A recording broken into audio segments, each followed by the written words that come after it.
Hello friends, स्वागत है आप लोग का एनसीईआरटी जोन में। मेरा नाम धीरज है और इस वीडियो में हम 68 का जो पेपर आया था ना उसको डिस्कस करेंगे डिटेल में। कैसे हम चारों ऑप्शन को डिटेल में डिस्कस करते हैं वो सीखेंगे। और इसमें ये भी सीखेंगे कि पुराने साल का पेपर को हमको यूज कैसे करना है। कैसे हमें बहुत बार बोला जाता है कि प्रीवियस ईयर क्वेश्चन तो सबसे ज़्यादा इंपॉर्टेंट होता है, लेकिन उसको इम्पॉर्टेंट सिर्फ ऑप्शन रटने से नहीं होगा कि हम चार ऑप्शन में से कौन सही है वो कर लेते हैं। नहीं, हमको एनालिसिस करना होगा, क्योंकि कई बार क्या होता हो सकता है चौथा जो ऑप्शन होगा उससे क्वेश्चन बन जाए अगली बार। हो सकता है दूसरा को ऑप्शन जो सही नहीं हो उस ऑप्शन से अगली बार क्वेश्चन बन जाए। तो इसीलिए हमें चारों ऑप्शन को डिटेल में डिस्कस करना होता है। करंट अफेयर्स वाले को छोड़ दो, तो हम यही करने वाले हैं। और जो हम आंसर लेंगे वो बीपीएससी ने जो आंसर दिया था, फाइनल आंसर की जो रिलीज किया था वो वाला आंसर को कंसीडर करेंगे, क्योंकि बहुत क्वेश्चन में जो पहले प्रोविजनल आंसर की और फाइनल आंसर की में अलग अलग हुआ था। तो हमें फाइनल आंसर को फोकस करना है। उसके अलावा हम काफ़ी डिटेल में डिस्कस करेंगे सारे ऑप्शन को। ठीक है। इसके अलावा जो हमारा एक प्लान है उसको ज्वाइन करने के लिए इस नंबर पे टेक्स्ट कर सकते हैं। इसके अलावा फिर आपको कहीं से कुछ भी करने की ज़रूरत नहीं होगी। ठीक है। जैसे बिहार स्पेशल हम आपको वीडियो देख रहे हो, 5 बुक से कवर करा रहे हैं। 5 बुक को कंबाइंड करके एक एक लेक्चर सीरीज है। बिहार करंट अफेयर्स 3 जगह से करा रहे हैं। करंट अफेयर्स भी एक तो एडुटेरिया हो रहा है, उसके अलावा मंथली प्रतियोगिता दर्पण मैंने रिकॉर्ड करना शुरू कर दिया है। प्रतियोगिता दर्पण एटलीस्ट 6 मंथ का। तो चलिए शुरू करते हैं। 68 का पेपर इसमें डिस्कस करने वाले हैं डिटेल में। फर्स्ट क्वेश्चन है, the phrase equality before law use in the article 14 of the Indian constitution has been borrowed from the constitution of. सबसे पहले ये पता होना चाहिए कि आर्टिकल 14 एक फंडामेंटल राइट का पार्ट है। फंडामेंटल राइट पार्ट 3 में आता है।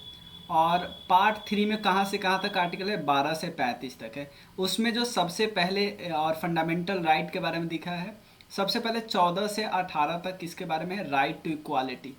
उसके बाद 19 से 22 है right to freedom. Right to freedom में टोटल 6 राइट है, याद रखिएगा। तो इक्वालिटी बिफोर लॉ, और आर्टिकल 14 में सिर्फ इक्वालिटी बिफोर लॉ नहीं है, equality before law and equal protection of law, ये दोनों लिया गया है। ये दोनों आर्टिकल 14 में है। इक्वालिटी बिफोर लॉ हमने ब्रिटेन से कॉपी किया है, बोरो किया है। और इक्वल प्रोटेक्शन ऑफ लॉ हमने यूएसए से कॉपी किया है। तो इक्वालिटी बिफोर लॉ एक निगेटिव कॉन्सेप्ट है और इक्वल प्रोटेक्शन ऑफ लॉ एक पॉजिटिव कॉन्सेप्ट है। पॉजिटिव वाला हमने यूएसए से लिया है, बट इक्वालिटी बिफोर लॉ हमने ब्रिटेन से लिया है। तो option A is correct. France से हमने क्या लिया? लिबर्टी, इक्वालिटी एंड फ्रेटर्निटी लिया है, फ्रेंच रिवॉल्यूशन से, जो कि 1789 में हुआ था। लिबर्टी, इक्वालिटी, फ्रेटर्निटी, ये तीनों वर्ड है, समझ गए। यूएसए से हमने और भी चीज़ लिया है। यूएसए का जब भी नाम याद आ जाए ना, तो एक चीज़ ध्यान रखना है, एक तो ये सेंटर के पावर को कमज़ोर करना चाहता है। ऐसे कानून जो सेंटर के पावर को कमज़ोर कर रहा है, सेंटर के पावर के मजबूत को करेगा, वो कनाडा से लिया जाएगा। सेंटर के पावर को कमज़ोर करेगा, जैसे बहुत सारे जो हटाया जाएगा, रिमूवल प्रोसेस बहुत सारे यूएसए से लिया गया है, ये सब ध्यान रखिएगा। और ब्रिटेन से सारा गवर्नमेंट वाला system, dual system, single citizenship, ये सब ब्रिटेन से लिया गया है। अब देखो, इक्वालिटी बिफोर लॉ का मतलब है कि कोई स्पेशल प्रिविलेज नहीं दिया जाएगा लोगों को, और कोई पर्सन एबव द लॉ नहीं है, ये ध्यान रखना है। और जो कानून है सब पे बराबर लगेगा। ये 3 चीज़ है, ब्रिटेन 3 चीज़ इसमें लिखा हुआ है इक्वालिटी बिफोर लॉ। अगला क्वेश्चन है, व्हाट इज द ड्यूरेशन? ये सेट ए है, याद रखिए, सेट ए है। What was the duration of? Next question है, what was the duration in making the Indian constitution? सबसे पहले बैठा कब था? 9 दिसंबर, ये डेट याद रखिए, कई बार पूछा हुआ। 9 दिसंबर 1946। बन के तैयार हुआ 26 नवंबर 1949। बट हम लोग के लिए इंपॉर्टेंट दिन कौन था? 26 जैन 1950। 26 जैन इंपॉर्टेंट था। पूर्ण स्वराज डे हम लोग मनाते थे 1930 से, 1930 से, क्योंकि 1929 में एक सेशन हुआ था, जवाहरलाल नेहरू प्रेसाइड कर रहे थे लाहौर में रवि रिवर के किनारे। वहीं पे बात चली थी कि अगले साल से हम लोग मनाएंगे पूर्ण स्वराज डे। तो 2 साल 11 महीने 18 दिन टोटल लगे थे। 2 साल 11 महीने और 18 दिन। ठीक है। उसके बाद अगला क्वेश्चन यहाँ पे देखते हैं। और एक और चीज़, कॉन्स्टिट्यूशन कौन बनाई थी? कॉन्स्टिट्यूएंट असेंबली बनाई थी। कॉन्स्टिट्यूएंट असेंबली के मेन चेयरमैन, देखो शुरुआत में चेयरमैन थे सच्चिदानंद सिन्हा, बट 2 दिन बाद ही चेयरमैन बन गए थे राजेंद्र प्रसाद। उसके बाद चेयरमैन के अलावे एक एडवाइजर, कॉन्स्टिट्यूशनल एडवाइजर किनको बनाया गया था? वी.एन. राव को कॉन्स्टिट्यूशनल एडवाइजर बने थे वी.एन. राव। ठीक है, और उसके अलावे आपको पता है नेक्स्ट मंथ में ही, मतलब दिसंबर में ही 13 दिसंबर को ऑब्जेक्टिव रिजोल्यूशन सबके सामने रखा गया था। किनके द्वारा ऑब्जेक्टिव रिजोल्यूशन? जवाहरलाल नेहरू के द्वारा। ऑब्जेक्टिव रिजोल्यूशन जो है ना, उसी को अभी वाला प्रियम्बल बोलते हैं। प्रियम्बल में 3 वर्ड ऐड हुआ है बाद में। कौन कौन? सोशलिस्ट, सेकुलर और इंटीग्रिटी। ये 3 वर्ड कब ऐड हुआ? 1976 को। कब? 46 सेकेंड कॉन्स्टिट्यूशनल अमेंडमेंट एक्ट। इसी साल में पता है आपको फंडामेंटल ड्यूटी आया था। उस समय 10 ड्यूटी आया था, 11वां ड्यूटी ऐड हुआ 2002 में 86 कॉन्स्टिट्यूशनल अमेंडमेंट एक्ट में। क्लियर? ऐसे हम लोग एनालिसिस करने वाले हैं, ताकि आपको देखो मेन हमारा मोटिव क्या है। थोड़ा सा लंबा वीडियो है, मेन मोटिव है कि हमारा टॉपिक रिवाइज हो रहा है, वहाँ पे ये सारा चीज़ रिवाइज हम लोग कर रहे हैं ना।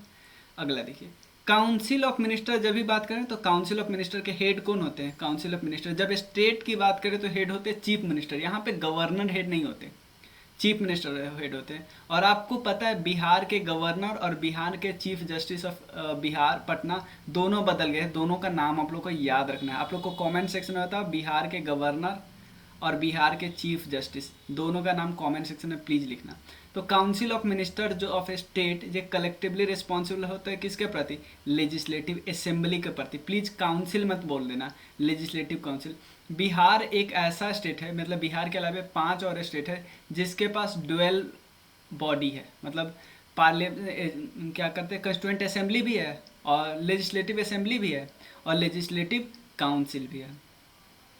लेजिस्लेटिव असेंबली में टोटल कितने मेंबर है? 243 और लेजिस्लेटिव काउंसिल में कितने मेंबर है? 75। ऐसा कॉन्स्टिट्यूशन में रूल है कि ये जो इसका जो 1/3 होगा ना, उससे कम होना चाहिए। तो 25 75 का 1/3 कितना होता है? 225। तो इसका 1/3 कितना होना चाहिए? 81। 81 से कम है ना, इतना ही होना चाहिए। बट किसी किसी स्टेट में एक्सेप्शन है कि 60 से कम नहीं होना चाहिए, 40 से। ये देखना है 40 ही है या 60 दिया हुआ है, ये मुझे बताना। ठीक है ना? तो आपको कई क्वेश्चन मैं बता देता हूँ। आपको पहला क्वेश्चन बताना है, कमेंट सेक्शन में क्वेश्चन का नंबर लिख बताना। गवर्नर, सेकंड क्वेश्चन है चीफ जस्टिस, और थर्ड क्वेश्चन है कि मिनिमम कितना स्टेट लेजिस्लेटिव काउंसिल में मिनिमम मेंबर कितना होना चाहिए। उसके अलावा अगला क्वेश्चन है, in the post 73rd amendment era there has to be decentralization of. क्या क्या डिसेंट्रलाइजेशन हुआ? क्या जुडिशियल पावर का डिसेंट्रलाइजेशन हुआ? नहीं, जुडिशियल पावर का कुछ नहीं हुआ। जुडिशियल में सबसे ऊपर होता है सुप्रीम कोर्ट, फिर हाई कोर्ट, फिर डिस्ट्रिक्ट कोर्ट होते हैं। ठीक है, तो जुडिशियल पावर को अगर हटा दिया जाए, जुडिशियल पावर को हटा दिया जाए तो ऑप्शन में से 3 अपने आप बाहर हो गया। 3 अपने बाहर हो तो आंसर एलिमिनेशन ऐसे करना है। ठीक है ना? इन दोनों का नहीं पता हम लोग को, इन तीनों का, लेकिन ये तो पता है कि जुडिशियरी का पावर थोड़ी हटा है। 73rd कॉन्स्टिट्यूशनल अमेंडमेंट एक्ट कब आया था? 1992। और इसमें पंचायती राज इंस्टीट्यूशन आया। 74th कॉन्स्टिट्यूशनल अमेंडमेंट एक्ट में कौन आया? अर्बन लोकल बॉडी है।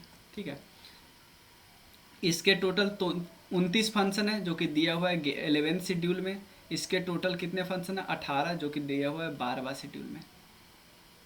मैं और बता, कुछ लोगों ने जब डिस्प्यूट दिया था ना तो बीपीएससी ने उसको क्लैरिफाई किया था। कुछ लोग बोले थे जो सरपंच सिस्टम है, सरपंच और पंच होता है, वो भी तो यही काम करता है, फैसला सुनाता है, बट वो पार्ट ऑफ एग्जीक्यूटिव की है, एग्जीक्यूटिव का पार्ट है, जुडिशियरी का पार्ट नहीं है, ध्यान रखिए। इसलिए जुडिशियरी वाला पावर ऑप्शन में नहीं होगा।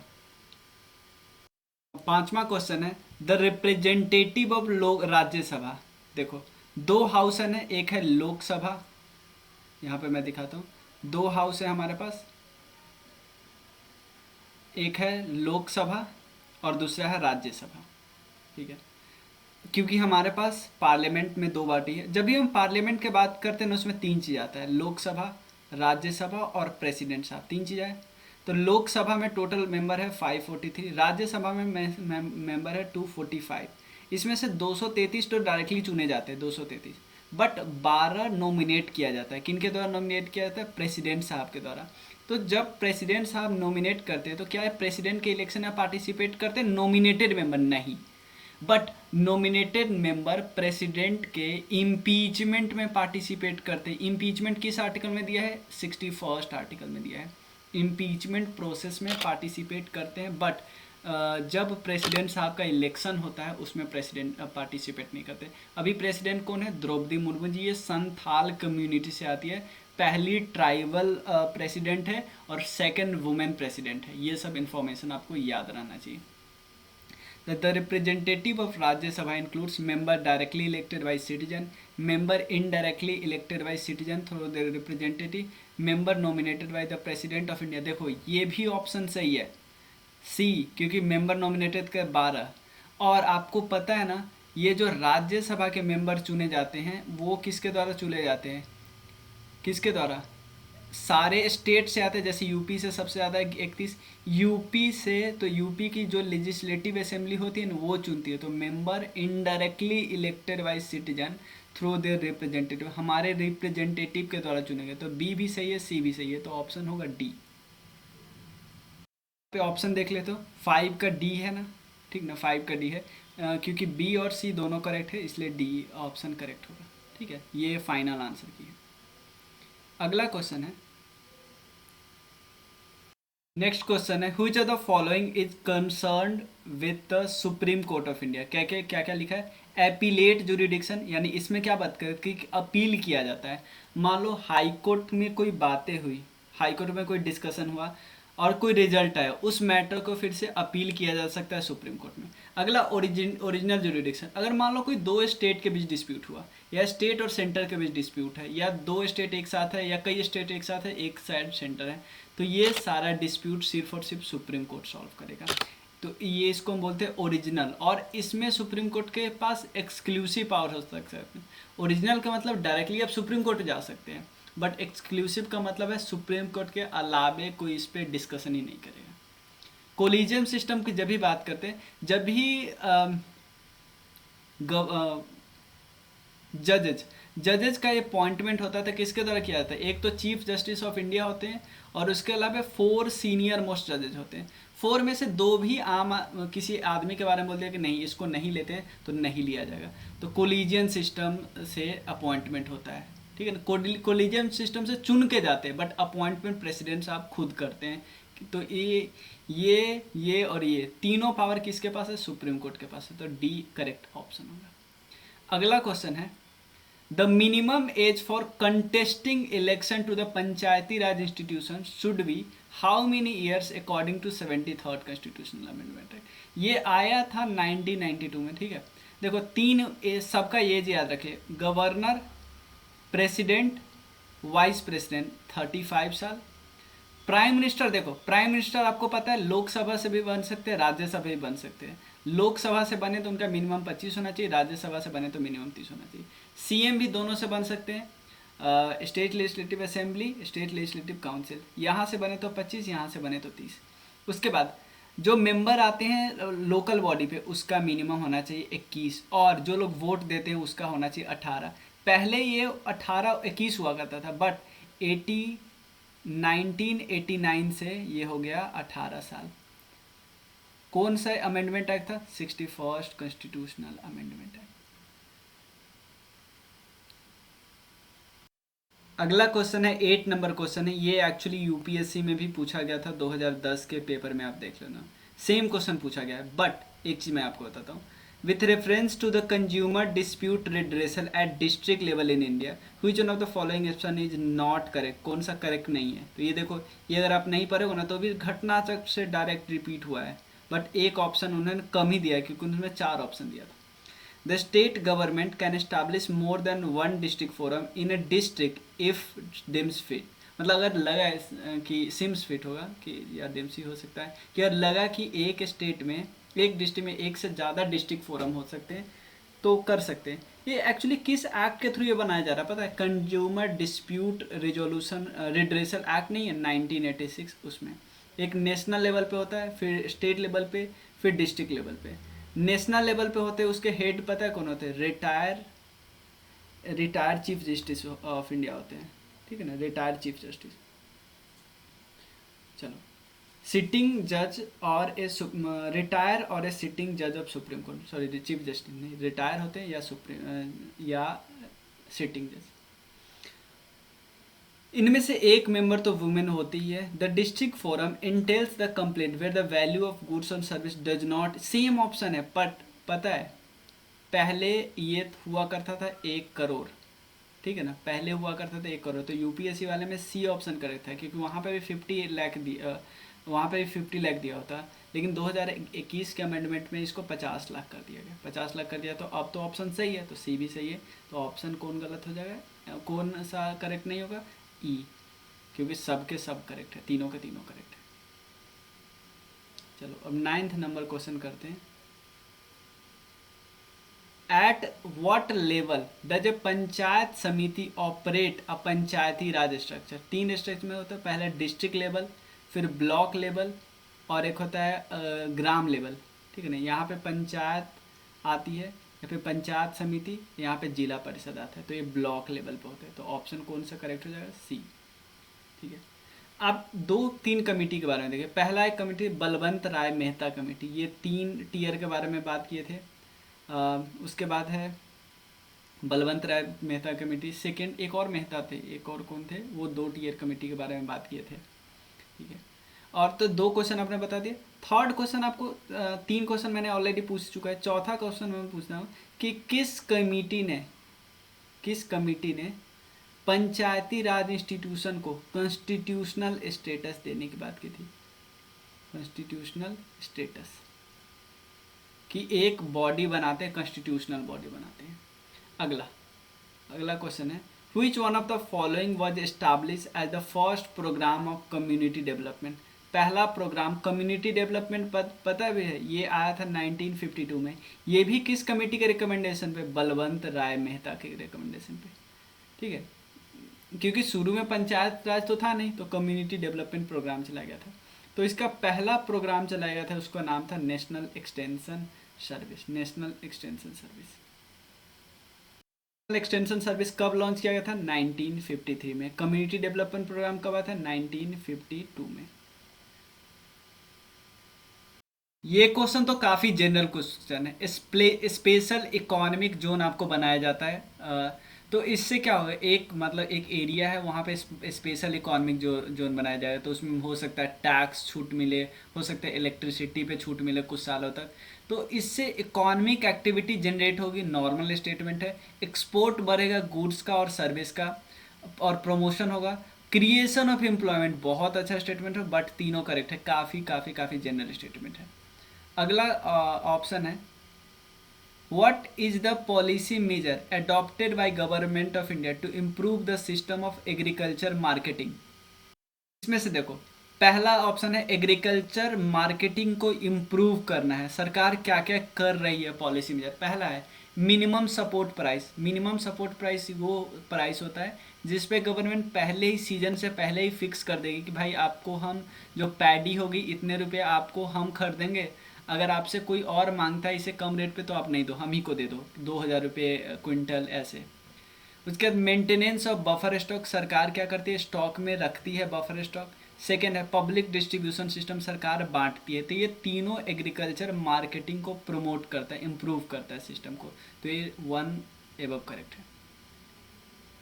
अगला क्या है देखो, ऐसे कमेटी बहुत आसान होते हैं।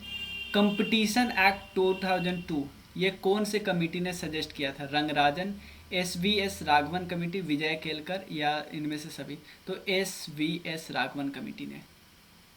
इसमें से जो रंगराजन कमेटी और डिस इन्वेस्टमेंट से रिलेटेड है, और विजय केलकर कमेटी है पब्लिक प्राइवेट पार्टनरशिप से रिलेटेड है। अगला क्वेश्चन डिस्कस करते हैं। देखिए पहला grey revolution, pink revolution, silver revolution और रेड रिवॉल्यूशन। इसमें से आप देखिए रेड रिवॉल्यूशन टोमेटो और मीट प्रोडक्शन से होता है, रेड रिवॉल्यूशन। उसके अलावा ग्रे रिवॉल्यूशन किससे रिलेटेड होगा, किससे होगा, पिंक तो अनियन से रिलेटेड होगा। तो अगर पहला हम डी को लगाते हैं 2, D2 कहाँ पे है, यहाँ पे भी है, यहाँ पे भी है, और ऑप्शन है यहाँ, ये इसी दोनों में है। उसके अलावा तो इनमें तो होगा नहीं, अब बी का 1 है तो बी का तो छोड़ो ही, तो बी का 1। ग्रे रिवॉल्यूशन किसका होगा, और सिल्वर रिवॉल्यूशन एक होगा एग और एक होगा फर्टिलाइजर। मेरे हिसाब से ग्रे रिवॉल्यूशन है, एक तो नहीं है, फर्टिलाइजर है ग्रे, और सिल्वर है 3। ठीक है, और एक बार ये आंसर भी देख ले रहे हैं, याद ही हो जाएगा, 14 का ए है। तो यानी ग्रे रिवॉल्यूशन हम लोग को याद रखना है। ग्रे किससे रिलेटेड है, फर्टिलाइजर, फर्टिलाइजर, और सिल्वर किससे रिलेटेड है, एक। अगला क्वेश्चन है, Which of the following 5 year plan was focused on human resource development? हम थोड़ा 5 year प्लान के बारे में डिस्कस कर लेते हैं। सबसे पहले आता है 1951 से 56। इसमें मेन फोकस एरिया था एग्रीकल्चर।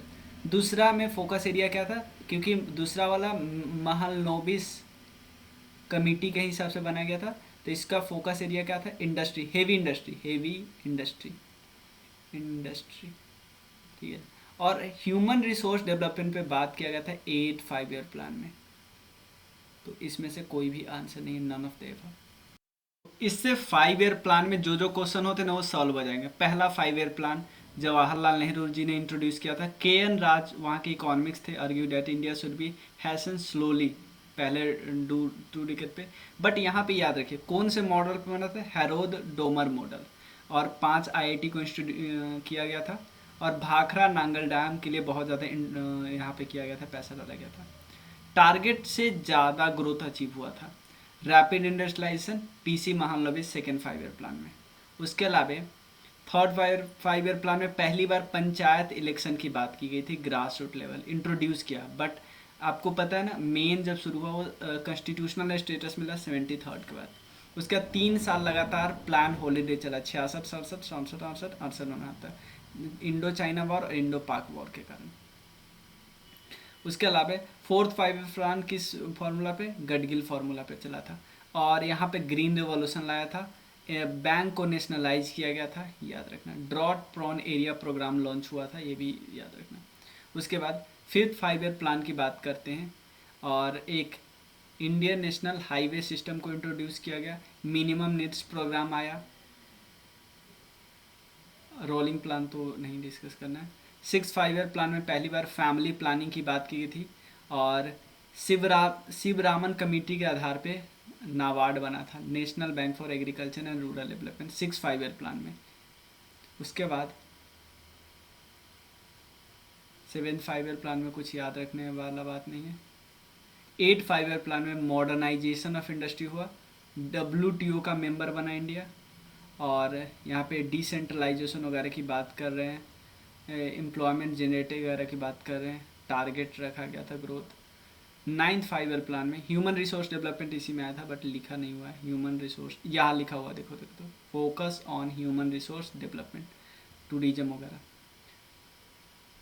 9th 5 year प्लान में वाजपेयी साहब आ गए थे prime minister, elimination of poverty की बात कर रहे थे, कंप्लीट ऑब्जेक्टिव ऑफ ये डिसएडवांटेज सेक्शन वगैरह की। ठीक है, 10th 5 year प्लान की बात करते हैं, इंक्लूसिव ग्रोथ की बात करते थे, और इक्विटेबल डेवलपमेंट की बात कर रहे थे। उसके बाद 11th 5 year प्लान में आया rapid and more inclusive growth, और उसके last faster more inclusive and sustainable growth, ये था लास्ट। इसके बाद आ गया था नीति आयोग। नीति आयोग का बना 1 जनवरी 2015 को। दो मेंबर का याद रखना प्लीज़, वाइस चेयरपर्सन और उसके अलावा CEO। तो 4 क्वेश्चन पहले से पूछे थे ना, 5वां क्वेश्चन है इनके वाइस चेयरपर्सन और CEO को नाम बताओ। ठीक है ना, जो जवाब दे देगा ना, मतलब ये जो जितना भी मैं 10 12 15 क्वेश्चन पूछूंगा बहुत ज़्यादा करीब होगा एग्ज़ाम पास करने के। ठीक है ना, ये सिंपल फंडा है यार। चलो अगला क्वेश्चन है, देखो अब जो क्वेश्चन आता है ना, जो करेंट अफेयर्स है ना, इसको ज़्यादा डीप में नहीं बताऊंगा, क्योंकि करंट अफेयर्स में ज़्यादा डीप से, क्योंकि डायरेक्टली क्वेश्चन आते हैं। Which of the following state of India receive the highest foreign direct investment equity flow during April to September, ये कर्नाटका में सबसे ज़्यादा आया था। एफडीआई सबसे ज़्यादा आया था कहाँ, किस फील्ड में, कंप्यूटर वाले फील्ड में। उसके अलावा सबसे ज़्यादा कहाँ से आता है? सबसे ज़्यादा आता है सिंगापुर से। सबसे ज़्यादा आता है सिंगापुर से, फिर यूएसए से, फिर यूएई से। अगला क्वेश्चन है, in the budget, in which budget did the finance minister announce the liberalise exchange rate management system? ये 1992-93 में आया था। ठीक है, ये सब वन वर्ड है, ये होगा तो होगा, नहीं होगा तो नहीं होगा। 5 ईयर प्लान का ग्रोथ मेन क्या था, क्या गोल था? 3 गोल था मेन हमेशा से, ग्रोथ, मॉडर्नाइजेशन और सेल्फ रिलायंस। ग्रोथ, चाहे पहले 5 ईयर प्लान से ये 3 तो पॉइंट था ही, growth, modernisation, self reliance. Literature क्या गोल होगा? देखो ना कितने ऑप्शन आपको कितने बेकार लग रहा है। लिटरेचर हटाओगे तो ये भी, ये भी, ये भी क्या, मोर देन वन तो क्या, नन ऑफ द अबव होगा। अगला क्वेश्चन है, which organization carries out the survey for determining the poverty line? poverty line कौन डिसाइड करता है? NSSO। ठीक है ना, NS national sample survey organization. NITI Aayog report निकालती है पोवर्टी से रिलेटेड, बट नीति आयोग देखो ये सर्वे नीति आयोग कभी खुद नहीं कर रहा। नीति आयोग को थिंक टैंक इसीलिए बोला जाता है ना भाई, ऑलरेडी जो डेटा दिया हुआ है ना उसको एनालिसिस करता है। नीति आयोग खुद से जाके कहीं नहीं जाता है, याद रखना। और आरबीआई क्या करता है? मॉनेटरी पॉलिसी बनाता है इन्फ्लेशन को रोकने के लिए, ये याद रखें। आरबीआई, छठवां क्वेश्चन है, आरबीआई के गवर्नर का नाम बताओ। गवर्नर, ठीक है ना, आरबीआई के गवर्नर का नाम बताओ। अगला क्वेश्चन है, द ट्रेड, ये भी डायरेक्टली आप बजट से कर सकते हो। The trade balance of India, merchandise and services for the December 2022 provisional -11.98 USD billion. क्योंकि ये एक्चुअली ट्रेड हम बैलेंस क्या हुआ था, इंडिया पॉजिटिव में था, इतना पॉजिटिव में था, ठीक है ना, इसलिए माइनस इसलिए आया है। ये भी एकदम उस पर है। एक व्हाट, देख ये सब करेंट अफेयर से हो जा सकता है। At what percent the Bihar registered the lowest female workforce participation rate for the year 2020 to 2022?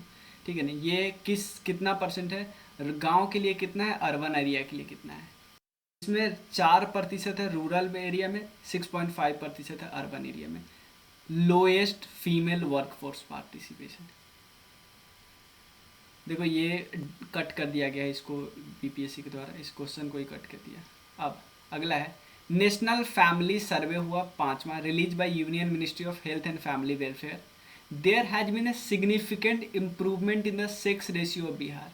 देखो ये कोई सेंसस डेटा नहीं है, सेंसस डेटा नहीं है, बट सिग्निफिकेंट इम्प्रूवमेंट हुआ है 2015 से 2016 से 2020-22। 15-16 में कितना था? 1062, अब 1090 हो गया। देखो इसका जो सैंपल साइज होता है ना बहुत छोटा होता है, नेशनल फैमिली हेल्थ सर्वे का। सेंसस का नाम पूरा एक एक को पता करते हैं, यहाँ पे सैंपल, बट इससे इम्प्रूवमेंट तो दिख रहा है ना। ठीक है, अगला क्या है, according to Bihar economy survey what was the rate of growth of GSDP of the Bihar in 2020-2021? मतलब बिहार इकोनॉमिक सर्वे में। तो ये सब सीधा सीधा डेटा पे क्वेश्चन पूछा है, डेटा पे क्वेश्चन पूछा है। ये सब डायरेक्टली आप कर सकते हो अगर आप बिहार इकोनॉमी, इसलिए ना बिहार करेंट अफेयर्स में बिहार इकोनॉमी सर्वे और बजट बहुत ज़्यादा इंपॉर्टेंट रोल प्ले करता है। 2.5%। बिहार के बारे में कौन सा इसमें करेक्ट स्टेटमेंट है? Bihar, which of the following is correct? The growth rate of one of the lowest. Bihar produce mostly primary goods. The occupational structure of economy is stagnant from the above. More than above is correct. इसमें ये option जो है ना second और third correct है, but एक गलत है क्योंकि ऊपर दिया था ग्रोथ रेट 2.5, लेकिन वो देख रहे हो आप 2000 कब का है, 2020-21 का ग्रोथ रेट है। What is the growth rate of gross domestic product of Bihar in 2021? तो क्योंकि इस समय कोविड वाला सिचुएशन था ना, इस समय का ग्रोथ, अब तो ग्रोथ रेट पता है बिहार 3rd पोजीशन पे आता है इंडिया में हाईएस्ट ग्रोथ रेट में, ये 10% से भी ज़्यादा है। तो ये गलत हुआ, बट मोस्टली प्राइमरी गुड्स पे होता है और ऑक्यूपेशनल स्ट्रक्चर काफ़ी ज़्यादा स्टैगनेंट है, तो डी करेक्ट ऑप्शन हो जाएगा। अगला देखते हैं आगे, स्वदेशी and boycott were adapted as a method of struggle for the first time during the partition of Bengal के समय हुआ। देखो बंगाल का पार्टीशन फाइनल कब हुआ? 16 October 1905। कौन किया था? कर्जन किया था, याद रखिए लॉर्ड कर्जन, कर्जन किया था। उसके बाद जो यूनिवर्सिटी एक्ट आया था वो भी लॉर्ड कर्जन के समय आया था। एक आर्म्स एक्ट आया था वो भी लॉर्ड कर्जन के समय आया था, ये भी याद रखिए। होम रूल मूवमेंट कब चलाया था? होम रूल मूवमेंट चलाया था 1915-16 के अप्रॉक्स चला था। और दो ग्रुप थे उसमें से, एक था एनिवेशन। एनिवेशन पता है कौन थी? ये फर्स्ट वुमेन प्रेसिडेंट थी इंडियन नेशनल कांग्रेस की, बनी थी, ठीक है। और थियोसोफिकल सोसाइटी की मेंबर थी, याद रखिए थियोसोफिकल सोसाइटी की फाउंडर नहीं थी, थियोसोफिकल सोसाइटी की मेंबर थी, बाद में बनी थी।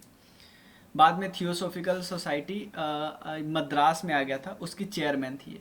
साइमन कमीशन तो भारत में एंट्री किया 1928 में, ठीक है ना, वो बन गया था बट भारत में एंट्री किया 1928 में।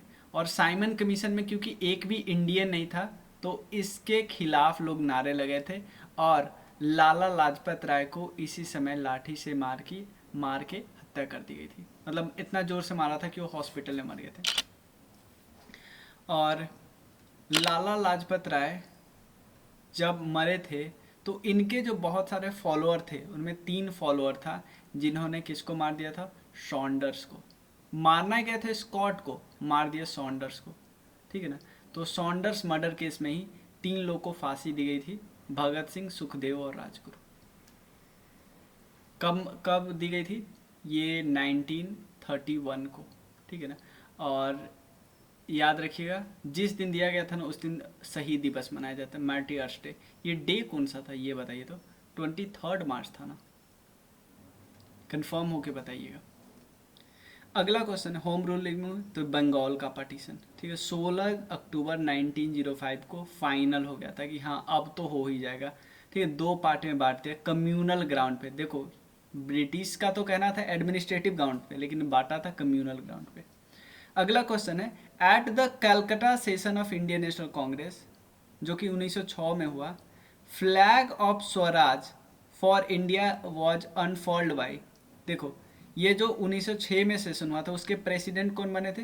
दादा भाई नौरोजी, ठीक है ना। स्वराज वर्ड इसी समय किसी प्रेसिडेंट ने, किसी इंडियन नेशनल के प्रेसिडेंट ने पहली बार स्वराज वर्ड इसी में बोला था। तो अनफॉल्ड किन्होंने किया था? दादा भाई नौरोजी ने।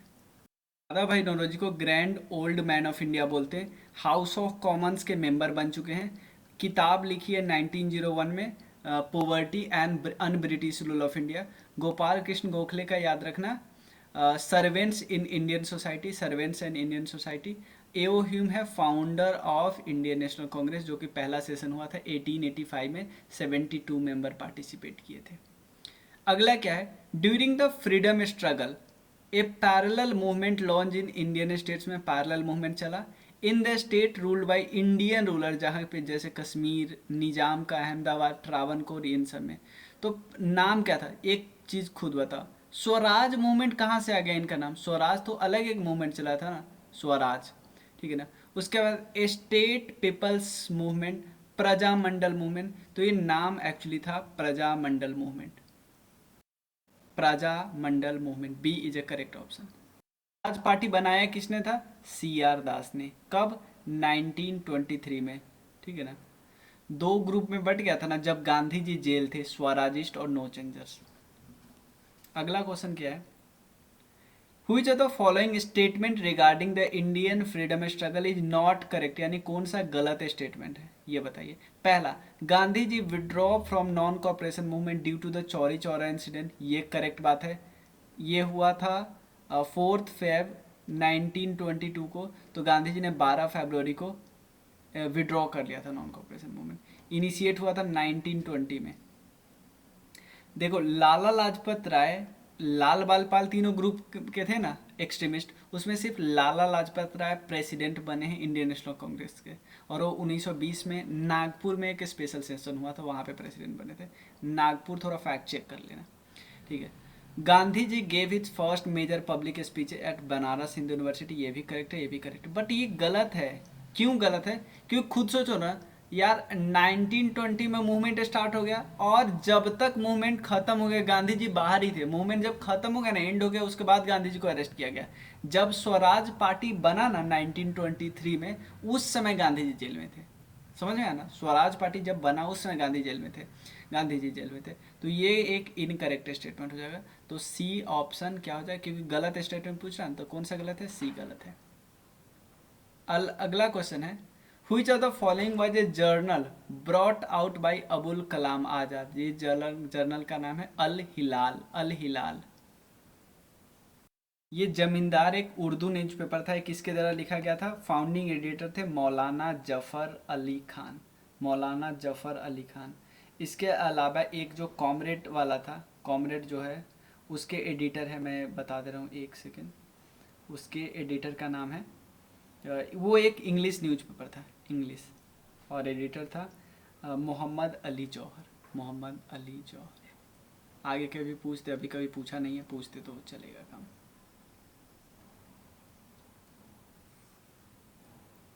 अगला क्वेश्चन है, how did the study of history help in creating a feeling of nationalism in India towards the end of 19th century, यानी 1890 वगैरह की बात कर रहे हैं।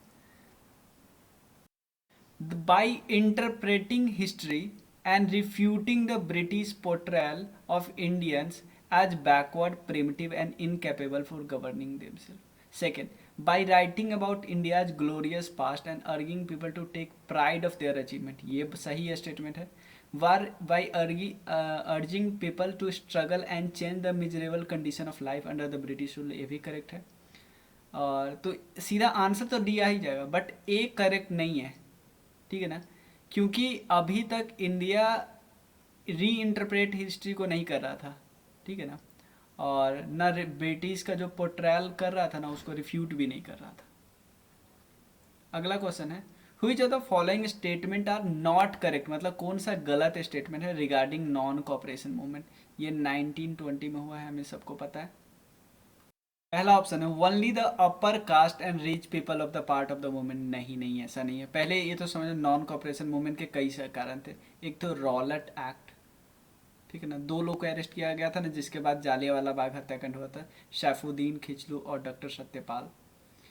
उसके अलावा दूसरा कारण ये था, टर्की से जो खलीफा को हटा दिया गया था, तो हमने खिलाफत मूवमेंट भी चलाया, और ये 1920 में स्टार्ट हुआ बट 1922 में ख़त्म हो गया, क्योंकि एक चौड़ी चौरा में एक पुलिस स्टेशन में आग लगा दिया था लोगों ने। The council election were boycotted even by Justice Party of India. Third, thousand of, ये तो हुआ ही था, ये बहुत सारे बच्चे ने छोड़ दिया था। काउंसिल के इलेक्शन को बैकआउट तो किया गया था, जस्टिस पार्टी ने नहीं किया था, याद रखिएगा। तो 2 क्या है, ये भी गलत है, ये भी गलत है, बट ये सही है। काफ़ी जनरल स्टेटमेंट है ना भाई, ये काफ़ी एब्सर्ड स्टेटमेंट है कि यार ओनली वाला लगा ना, तो क्योंकि देखो यूपीएससी ये छोड़ दिया है करना, पिछले साल आपने देख लिया 2023 में, बट बाकी स्टेट पीसीएस तो अभी करेंगे ना, खेलेंगे इससे। सी ऑप्शन क्या है, करेक्ट है।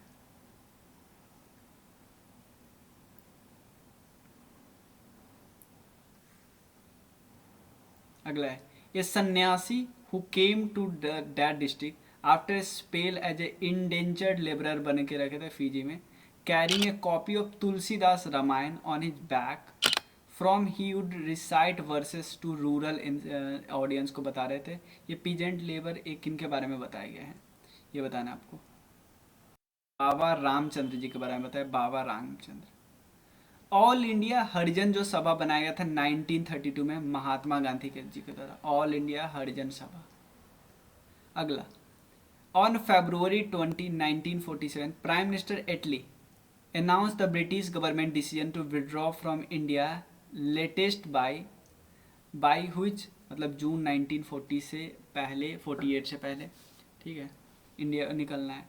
स्वराज दल बिहार में किनके द्वारा बनाया गया था। इंडिया में तो आपको पता है CR दास मेन थे, मोतीलाल नेहरू, अजमल खान वगैरह। स्वराज दल बिहार में किसके द्वारा बनाया गया था, कब था, ये बनाया था 2023 में, क्योंकि आपको पता है 2022 में कॉन्फ्रेंस हुआ था, कहाँ पे, गया में, इंडियन नेशनल कांग्रेस को CR दास हेड थे उसके। उस कॉन्फ्रेंस में, क्योंकि बिहार स्पेशल मैंने किया तो बताया, उसमें उस कॉन्फ्रेंस में क्या हुआ था कि शुरू में उस कॉन्फ्रेंस में इस बात पे डिस्कशन हुआ कि हम लोग काउंसिल से दूर रहते हैं, इलेक्शन से दूर रहते हैं, बट CR दास इसके खिलाफ थे। वो तो चाहते थे भाई काउंसिल में एंट्री मिलना चाहिए, ठीक है। तो इसी के तर्ज पे स्वराज दल बिहार में बनाया गया श्री कृष्णा दल सिंह के द्वारा। स्वराज दल इसको स्वराज पार्टी भी बोलते हैं। ठीक है, अगला क्वेश्चन है, during the salt Satyagraha in Bihar in addition to making salt the Bihar choose to oppose the government by opposing. ये एक चौकीदारा टैक्स था ना, चौकीदारा टैक्स। तो ये हाथी डेवलपमेंट मालवा कोई टैक्स नहीं था, नन ऑफ द एबव। 37 का देखो यहाँ पे ऑप्शन भी देखा लो, ई है।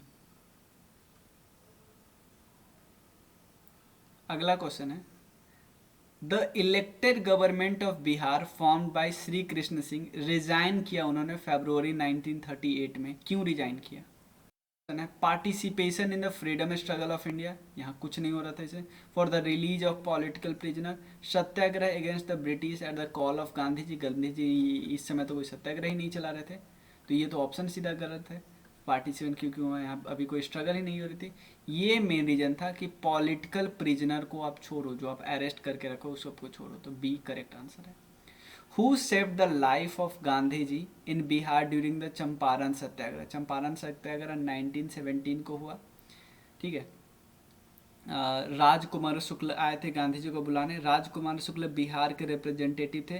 कहाँ पे आए थे? लखनऊ सेशन में आए थे। लखनऊ पैक्ट आपको पता है साइन हुआ था, ये ध्यान रखिएगा।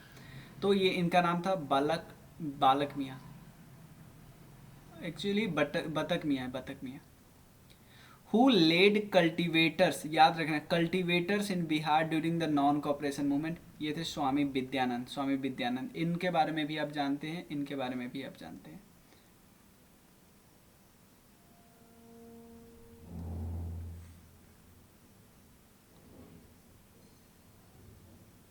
इन एंशियंट टाइम्स, यानी ये महाजनपदा की बारे में करते हैं। गंगा के साउथ में कौन चीज आपको मिलता है? ये मिलता है Magadh.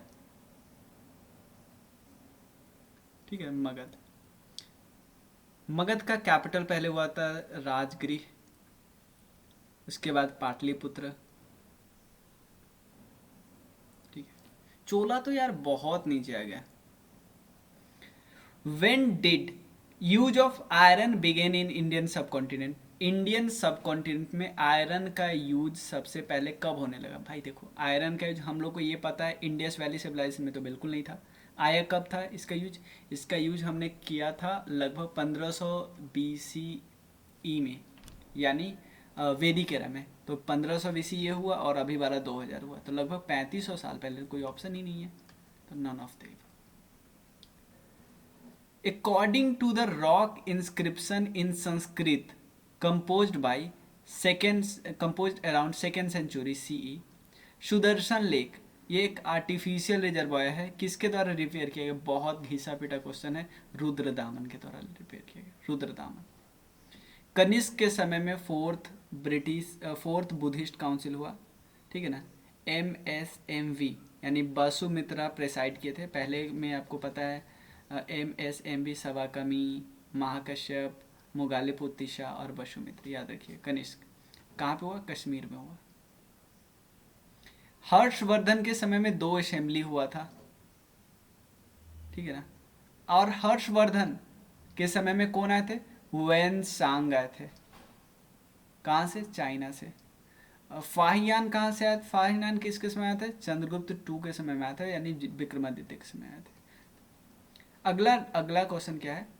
The temple of Deoghar near Jhansi and the sculpture of the temple in Garhwa near Allahabad important remains Gupta art के मिलते हैं। गुप्ता आर्ट। राष्ट्रकूटा का नाम याद रखिए, जब हम 3 पार्टाइल स्ट्रगल की बात करते हैं ना, तो उसमें राष्ट्रकूटा आता है। जैसे गुर्जर प्रतिहारा, उसके अलावे पाल, और यहाँ पे राष्ट्रकूट आते हैं। अगला क्वेश्चन है, इसमें से कौन करेक्ट नहीं है? फर्स्ट बैटल ऑफ पानीपत तो हमें पता है, बाबर और इब्राहिम लोदी के बीच हुआ। टीपू सुल्तान तो कभी लड़ाई की? टीपू सुल्तान देखो, second battle of Panipat, Tipu Sultan जो इंग्लैंड से जो अंग्रेज से जो लड़ाई किया था, उसको थर्ड बैटल ऑफ मैसूर और फोर्थ बैटल ऑफ मैसूर बोलते हैं। थर्ड बैटल ऑफ मैसूर का ट्रीटी ऑफ श्रीरंगपट्टनम साइन हुआ था। बैटल ऑफ हल्दीघाटी महाराणा प्रताप और अकबर के बीच हुआ, तो ये भी सही, ये भी सही, ये गलत है। सेकेंड बैटल ऑफ पानीपत, एक तरफ तो आपको पता है हेमू थे, अफगान रूलर के प्रधानमंत्री हेमू, और इसके बारे में इसको भी विक्रमादित्य बोला था कि ये भी आज तक कभी हारा नहीं था। और सेकेंड दूसरे तरफ से थे अकबर। अकबर खुद नहीं लड़ रहा था, अकबर का जो गुरु था बैरम खान वो लड़ रहा था, बैरम खान, तो ये गलत है। मुकद्दम और चौधरी, दिल्ली सल्तनत के समय मुकद्दम और चौधरी किसको बोला जाता है? विलेज के हेड को बोला जाता है। अगला क्वेश्चन है Tabaqat e Akbari, who has been sometimes considered more reliable than Abul Fazl का अकबरनामा है। ये तवाकत ए अकबरी किसके द्वारा लिखा गया है? लिखा गया निजामुद्दीन अहमद के द्वारा, निजामुद्दीन अहमद के द्वारा।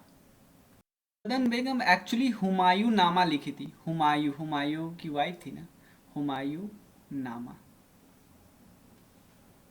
ठीक है, अगला question, who among the following famous rulers founded a suburban township of Nagalapuram, Nagalapuram near Vijayanagara. Vijayanagara के फाउंडर थे 1336 में हरिहरन बुक्का। 4 डायनेस्टी है, शंगमा, शुलुवा, तुलुवा, अराबिदु। तुलुवा डायनेस्टी के समय तालीकोटा की लड़ाई हुई थी 1565 में, याद रखिएगा। सुल्तान लोग का ग्रुप आया था, उससे हार गए थे। ठीक है, तो ये थे किसके समय में बना था? कृष्ण देव राय के। हरिहर एंड बुक्का ये दोनों फाउंडर थे। ठीक है, फाउंडर थे किसके? विजयनगर एम्पायर के। विजयनगर नाम इनके गुरु पे पड़ा था, गुरु के नाम पे। Patna women's college was founded by which of the following society. ये सिस्टर्स ऑफ एपोस्टुअल कैरमल के द्वारा बनाया गया, इस सोसाइटी के द्वारा। अगला क्वेश्चन है who among the following headed 2 boundary commission set up to delineate the international frontier between India and Pakistan in 1947। जो अभी इंडिया पाकिस्तान और इंडिया बांग्लादेश का बॉर्डर है, ये दोनों रेड क्लिफ ने किया था, रेड क्लिफ ने। एवी एलेक्जेंडर आपको पता है कैबिनेट कमीशन के भी मेंबर थे, कैबिनेट कमीशन के। कैबिनेट कमीशन ने ही एक प्लान बनाया था किसके बारे में? Constituent assembly, constituent assembly. तो एक चीज हम करते हैं, आप लोग बता देना क्या 50-50 क्वेश्चन का सही रहेगा? 50 क्वेश्चन एक वीडियो में, तो 3 वीडियो करेंगे, क्योंकि देखो हम लोग काफ़ी डिटेल में कर रहे हैं, तो ऑलमोस्ट ये जैसे 50 मिनट 50 मिनट 50 मिनट की 3 वीडियो आ जाएगी, और तो अप्रॉक्सीमेटली ये कितना हो जाएगा? 150 मिनट यानी 2 आवर 30 मिनट, 2.5 घंटे की वीडियो। तो 1-2.5 घंटे की वीडियो बहुत लंबी हो जाएगी। इससे अच्छा हम डेली एक मतलब एक पेपर हम लोग 2 से 3 दिन में कवर कर लेंगे। कैसा रहेगा प्लान? आप लोग जरूर जरूर जरूर बताना। और क्या और डिटेल में जाए, मैं और डिटेल में बता सकता हूँ, और डिटेल में हम लोग सर्च करके कर सकते हैं। ठीक है, तो आपको बस बताना है। ठीक है, और आपको ये ज्वाइन करना है तो इस नंबर पे टेक्स्ट कर लो। जितना जल्दी से जल्दी करोगे एग्ज़ाम क्लियर करने के उतने करीब हो जाओगे। मिलते हैं नेक्स्ट वीडियो में, तब तक के लिए थैंक यू सो मच।